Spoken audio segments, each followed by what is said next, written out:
आपल्याला अनेक अडचणी येत असतात. दुःख, भीती, चिंता, काळजी, नकारात्मकता नेहमी आपल्याला चिकटून असते. काही वेळा अडचणीचे लवकर निरसन होत नाही. अशा वेळी सकारात्मक व्हावे, नामस्मरणाची शक्ती अनुभवावी.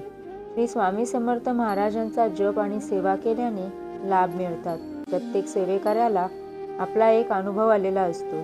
तर आपल्या अनेक अडचणी लवकर दूर व्हाव्या याकरिता हे उपाय मी तुम्हाला सांगत आहे. या व्हिडिओमध्ये मी तुम्हाला महत्त्वाचे 5 उपाय सांगणार आहे.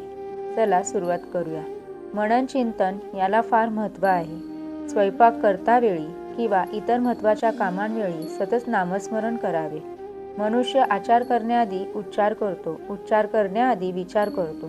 म्हणूनच तो मानवी प्रगतीस खरा कारणीभूत होतो. विचार हा सुविचार होण्याला ध्यान चिंतनाची आवश्यकता फार असते. म्हणून ध्यानधारणा, मनन चिंतन याला फारच महत्त्व आहे.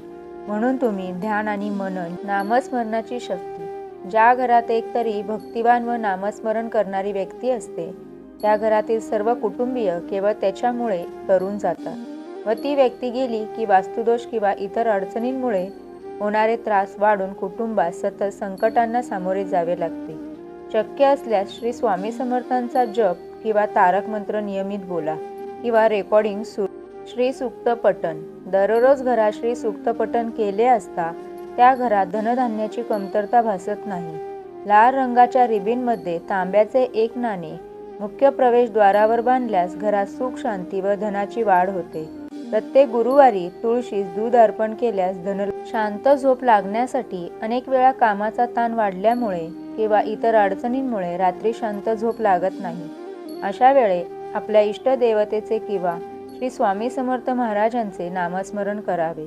यासोबतच ज्ञानेश्वरी या ग्रंथातील 12व्या अध्यायातील पहिल्या 6 ओळी वाचाव्या. शांत झोप लागते. गुरुचरित्राचा 10वा अध्याय. नोकरी, व्यवसायातील अडचणींसाठी श्री गुरुचरित्राचा 10वा अध्याय दररोज वाचावा. कोर्ट कचेरी यांचा फेरा बऱ्याच वेळा त्रासदायक यातना काहींना देत असतो. अशा वेळी श्री नवनाथ ग्रंथाचा 3रा व श्री गुरुचरित्राचा 14वा अध्याय रोज 2 वेळेस वाचावा. श्री स्वामी